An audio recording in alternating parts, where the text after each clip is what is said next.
우선 때는 1919년 프랑스 파리. 수많은 열강의 지도자들이 한자리에 모이게 됩니다. 바로 세계 1차 대전의 전후 처리 문제로 말이죠. 여기서 미국의 윌슨 대통령은 식민지 문제에 관해 자민족의 해방은 자민족이 알아서 하세요라고 말을 해버립니다. 윌슨의 이런 언행은 곧 우리의 독립운동가들의 마음을 설레게 해요. 초강대국 미국 대통령의 이런 말은 우리의 독립운동이 일본에 대한 체제 반란이 아니라 우리 민족을 위한 독립운동이라는 것을 의미하니까요. 아무튼 김규식 등 외국어와 국제정세에 능통한 사람들이 파리로 건너가죠. 그리고 동시에 국내외의 수많은 독립운동가들에게 이 사실을 알리게 되죠. 당연히 이 소식을 전해들은 사람들의 반응도 폭발적이었죠. 하지만 이는 단순히 패전국 식민지의 국민들에만 통하는 내용이었고 일본은 당시 승전국이었죠. 하지만 희망의 불씨를 본 우리의 독립운동가들은 우리의 힘으로 독립을 쟁취하자는 생각에 고무되어 있었고 이는 빠르게 확산되어 갔어요. 여기서 잠깐! 그럼 왜 우리는 이토록 일본을 미워하고 증오하게 되었을까요? 우선 1905년 을사조약과 1907년 정리 7조약, 그리고 이어지는 1910년 한일병합조약으로 500년 역사의 조선은 망하게 돼요. 그리고 이 땅에 들어온 일본은 우리들을 매우 차별해요. 우선 갑자기 토지조사 사업이라는 것을 실시해서 이 땅 한반도의 대부분의 사람들이 경작권을 부정당하고 소수의 지주만이 잘 살게 되는 사회를 만들어버리죠. 이름하여 식민지 지주제. 이로 인해 대부분의 사람들이 굶어 죽거나 실향민이 되어 만주와 연해주 그리고 저 멀리 미국으로 떠나게 되죠. 교육으로도 우리들을 차별해요.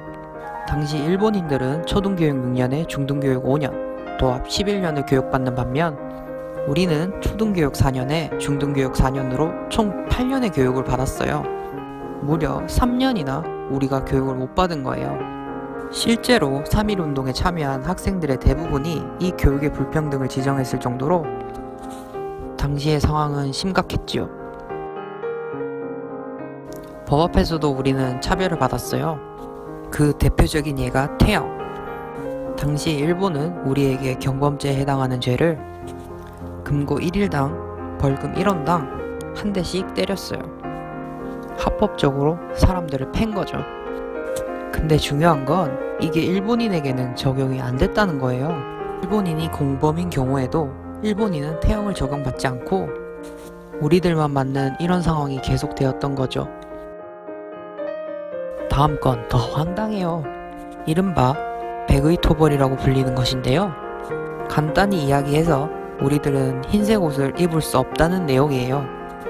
만약 우리가 흰색 옷을 입게 되면 일본인 관리들이 와서 먹물이나 검은 잉크로 옷에 칠하는 것은 기본이고요. 심지어 여성의 속바지도 흰색이라는 이유로 일본인들이 강제로 검은색으로 칠하기도 했다고 해요. 이에 몸을 감이 든 사람들이 자살까지 하는 사태까지 발생하죠. 여기에 막강한 카운터 펀치가 들어옵니다. 바로 고종이 죽은 것이죠. 근데 사람들은 건강했던 고종이 하루아침에 그렇게 허무하게 죽을 리 없다면서 독살설을 제기해요. 이것은 아직까지도 논란이 많은 문제예요. 아무튼 고종이 독이 든 식혜를 먹고 죽었다는 소문이 퍼지면서 사람들은 이제는 참을 수 없다고 생각하죠. 우선 해외에서 활동하고 있던 독립운동가들이 만주, 연해주에서 독립선언서를 작성해요. 그리고 여기에 참여했던 사람들 중 한 사람인 조소왕이 도쿄로 건너가게 되죠. 조소왕은 도쿄의 일본 유학생들과 접촉하게 되고 조소왕과 접촉한 유학생들은 2월 8일 처음으로 도쿄의 YMC 회관 앞에서 만세운동을 합니다. 이때가 그 유명한 228 독립선언. 그 뒤 도쿄의 히비야 공원에서 수차례 만세운동을 하게 되지만 일본은 무차별적인 진압을 하게 되고 결국 수많은 유학생들이 감옥에 가게 되죠. 한편 가만히 있을 서울이 아니죠. 서울에서는 종교단체를 중심으로 민족대표 33인을 결성해요. 그리고 최남선이 3주간 일본인과 결혼한 지인의 집에서 집거하면서 독립선언서 초고를 작성하죠. 그 뒤 이 초고는 손병희, 최린 등의 사람들에 의해 다듬어지고 드디어 완성되는데, 이 완성본이 그 유명한 기미 독립선언서. 아무튼 이렇게 우여곡절 끝에 인쇄에 성공한 기미 독립선언서는 당시 기독교와 천도교의 종교적 네트워크, 그리고 학생들의 네트워크로 전국에 배포되게 됩니다. 그런데 갑자기 민족 대표 33인 사이에서 날짜를 두고 논쟁이 펼쳐져요. 원래는 고종의 장례식인 3월 3일에 모여서 만세운동을 하려고 했는데, 천도교 측 15명이 이는 황제에 대한 불경이라는 이유로 반대를 한 겁니다. 그래서 그 전날인 3월 2일로 하자고 하니 이번에는 기독교에서 반대를 합니다. 당시 3월 2일은 일요일인데 이날은 안식일이기 때문에 불가하다는 거예요. 그래서 3월 1일을 만세운동의 날로 정하죠. 삐걱거리긴 했지만 3월 1일은 다가왔고, 사전 약속대로 파고다 공원 앞에서 학생들과 수많은 사람들이 민족대표 33인을 기다리고 있었죠. 하지만 약속했던 오후 2시가 지나도 이들은 오지 않았고, 결국 기다리다 못한 한 청년이 공원 정자에서 기미 독립선언서를 낭독하면서 역사적인 3.1운동은 시작되었죠.